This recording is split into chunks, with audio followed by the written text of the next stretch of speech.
Home சாந்தி 16/1/2024 சாக்கார முரளியின் சாரம்.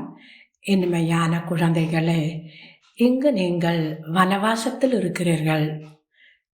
நல்லதாக அணிய வேண்டும், சாப்பிட வேண்டும் என்ற ஆர்வம் குழந்தைகளாகி உங்களுக்குள் இருக்கக்கூடாது. படிப்பு மற்றும் நடத்தையில் முழுமையாக கவனம் வையுங்கள். கேள்வி: ஞான ரத்தினங்களால் சதா நிரம்பி இருப்பதற்கான வழி என்ன? சதா ஞான ரத்தினங்களால் நிரம்பி இருப்பதற்கான வழி என்ன? பதில்: தானம். எவ்வளவு மற்றவர்களுக்கு தானம் செய்வார்களோ அவ்வளவு தனக்குள் நிரம்பியிருப்பார்கள். யார் கேட்டு தாரணை செய்து, யார் முதலில் ஞானத்தை கேட்டு தாரணை செய்து பிறகு மற்றவர்களுக்கும் தானம் செய்கிறார்களோ அவர்களே புத்திசாலிகள். ஒருவேளை புத்தி என்ற பையில் ஓட்டை இருந்தால் வெளியேறிவிடும், தாரணையாகாது. ஆகவே முறைப்படி படிப்பை படிக்க வேண்டும். 5 விகாரங்கள் இருந்து விடுபட்டு இருக்க வேண்டும். ஞானி யோகி, அதாவது ரூப் பசந்த் ஆக வேண்டும். ஹோம் சாந்தி. இது போன்ற படிப்பு எப்போதாவது பார்த்திருக்கிறீர்களா? இது அதிசயமாகும். படித்தல் பழைய உலகத்தில் பதவி அடைதல், புது உலகத்தில் அமர உலகத்தின் ஸ்தாபனை மற்றும் மரண உலகத்தினை அழிப்பவரே படிக்கவும் வைக்கிறார். உங்களுடைய இந்த புருஷோத்தம சங்கமயுகம் மிகவும் சிறியதாகும். இதில் படிக்க வைப்பதற்காக தந்தை வருகிறார். வந்தவுடன் படிப்பு ஆரம்பமாகிவிடும். அப்போதுதான் சிவ ஜெயந்தி மூலம் கீதா ஜெயந்தி என எழுதுங்கள் என தந்தை கூறுகின்றார். இதை மனிதர்கள் அறியவில்லை. அவர்கள் கிருஷ்ணரின் பெயரை வைத்திருக்கின்றனர். இந்த தவறை யாராவது புரிய வைக்கும் போதுதான் புரியும். பாபா சொல்கிறார், குழந்தைகளே, இது நாடகமாகும். உலகத்தின் வரலாறு புவியியல் திரும்ப நடந்து கொண்டிருக்கிறது. யார் இதை புரிய வைத்தாரோ அவரை நினைக்க வேண்டும் அல்லவா? தந்தையை சர்வவியாபி என்கிறார்கள். ஆனால் அங்கே மாயாதான் சர்வவியாபியாக இருக்கிறது. இங்கே பாபா இருக்கிறார். ஏனென்றால் ஒரு நொடியில் வர முடியும். பாபா இவருக்குள் இருக்கிறார் என்பதை, அதாவது பிரம்மா பாபாவிற்குள் இருக்கிறார் என்பதை நீங்கள் புரிந்து கொள்ள முடியும். செய்பவர் செய்விப்பவர் அல்லவா? தானும் செய்கிறார், செய்யவும் வைக்கிறார். குழந்தைகளுக்கு டைரக்ஷன் கொடுக்கிறார். தானும் செய்து கொண்டிருக்கிறார். இந்த சரீரத்தில் இருந்து கொண்டு என்ன செய்ய முடியும், என்ன செய்ய முடியாது என்பதை கணக்கெடுங்கள். பாபா சாப்பிடுவதில்லை, வாசனையை எடுக்கிறார். நல்லது. தாரணைக்கான முக்கிய சாரம். முதலாவது, ஞானி யோகியாகி தன்னுடைய புத்தி என்ற பையில் ஞான ரத்தினங்களை சதா நிரப்பி வைக்க வேண்டும். புத்தி என்ற பையில் எந்த ஓட்டையும் இருக்கக்கூடாது. ஞான ரத்தினங்களை தாரணை செய்து பிறருக்கு தானம் செய்ய வேண்டும். இரண்டாவது, ஊக்கத்தொகை பெறுவதற்காக, ஸ்காலர்ஷிப் பெறுவதற்காக படிப்பை நன்கு படிக்க வேண்டும். முழுமையாக வனவாசத்தில் இருக்க வேண்டும். எந்த ஒரு விதமான ஆர்வமும் இருக்கக்கூடாது.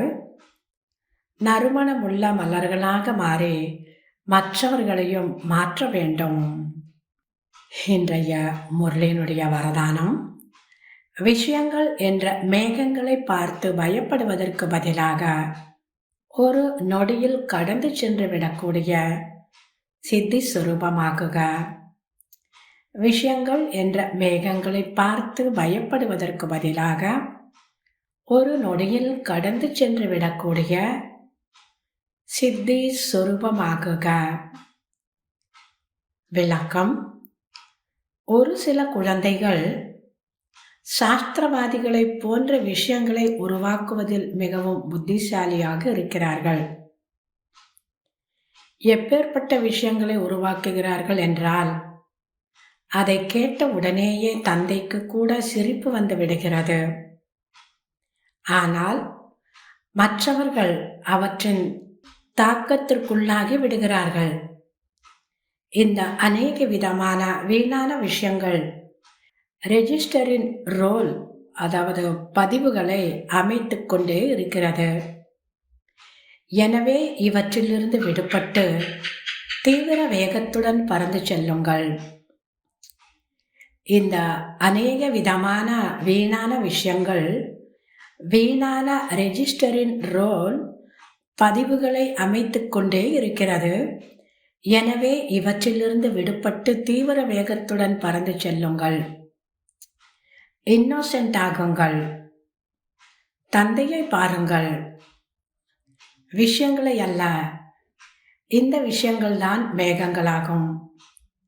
இவற்றை ஒரு நொடியில் கடந்து சென்றுவிடும் விதி மூலமாக சித்தி சுரூபம் ஆகுங்கள். இன்றைய முரளி எவ்வளவு நல்ல அழகான முரளியில இன்றைய ஒரே ஒரு இந்த வரதானத்தை மட்டும் நம்ம புத்தியில் வச்சுக்கிட்டா போதும். எல்லாத்தையும் கிராஸ் பண்ணிட்டு நம்மளால் ஃபாஸ்டாக நல்ல முயற்சி செய்ய முடியும், நல்ல ஒரு முன்னேற்றத்தை அடைய முடியும். இன்றைய ஸ்லோகன்: எந்த ஒரு விஷயத்திலும் கேள்விக்குறி எழுப்புவது என்றாலே வீணான கணக்கு ஆரம்பமாவதாகும். எந்த ஒரு விஷயத்திலும் கேள்விக்குறி எழுப்புவது என்றாலே வீணான கணக்கு ஆரம்பமாவதாகும். இன்றைய அவ்யக்த இஷாரா: இப்பொழுது தங்களது சுப பாவனைகளை மற்ற ஆத்மாக்கள் வரையும் கொண்டு சேர்ப்பியுங்கள். சைலன்ஸின் சக்தியை வெளிப்படுத்துங்கள். ஒவ்வொரு பிராமண குழந்தையிடமும் இந்த சைலன்ஸின் சக்தி உள்ளது. இந்த சக்தியை மனதாலும் உடலாலும் வெளிப்படுத்துங்கள். அவ்வளவுதான். ஒரு நொடியில் மனதின் சங்கல்பங்களை ஒருமுகப்படுத்திக் கொண்டு விடுங்கள். அப்பொழுது பரிஷ்தா ரூபத்தின் மூலமாக வாயுமண்டலத்தில் சைலன்ஸின் சக்தியின் அதிர்வலைகளை பரப்பக்கூடியவர்களாக ஆகிவிடுவீர்கள். அதனால் பாபா புரிய வைக்கிறாரு, ஒரு நொடியில் மனதில் எழக்கூடிய எண்ணங்கள், சங்கல்பங்களை ஒருமுகப்படுத்தி விடுங்கள். அப்பொழுது பரிஷ்தா ரூபத்தின் மூலமாக வாயுமண்டலத்தில் சைலன்ஸின் சக்தியினுடைய இந்த ஒரு அதிர்வலைகளை பரப்பக்கூடியவர்களாக ஆகிவிடுவீர்கள். நல்லது. இனிமையிலும் இனிமையான 5000 வருடங்களாக காணாமற் போய் மீண்டும் கண்டெடுக்கப்பட்ட செல்ல குழந்தைகளுக்கு தாய், தந்தை, பாப் தாதாவின் அன்பு நினைவுகள் மற்றும் காலை வணக்கம். ஆன்மீக குழந்தைகளுக்கு ஆன்மீக தந்தையின் நமஸ்காரம். ஆன்மீக தந்தைக்கு ஆன்மீக குழந்தைகளின் நமஸ்காரம். ஓம் சாந்தி.